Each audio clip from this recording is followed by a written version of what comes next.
1 divided by 5 times 5 gives us 1. And 10 divided by 1 gives us 10. So 10 is the final solution, if only it was correct. The problem is that multiplication and division are the same and they have the same priority, so we need to work from left to right. And you could just remember this, but I'm going to show you a trick that shows it even better. So what would I do? Let's rewrite every division that we only have one, as a multiplication.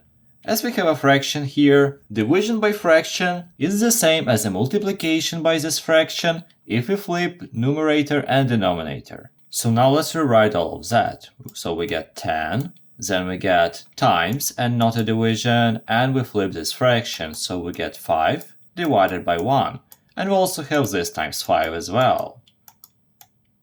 Wait, if you like the explanation so far, please consider subscribing. Thank you! And so now the cool thing is that you can do it in any order you want. We only have multiplication, so it doesn't matter. Let's do this multiplication first, just to show it. So 5 times 5 gives us 25. We can neglect this division by 1. And also we have this 10 at the beginning, so now we need to multiply 10 by 25. And I guess that's pretty simple. You just add 0 to the end and you get 250.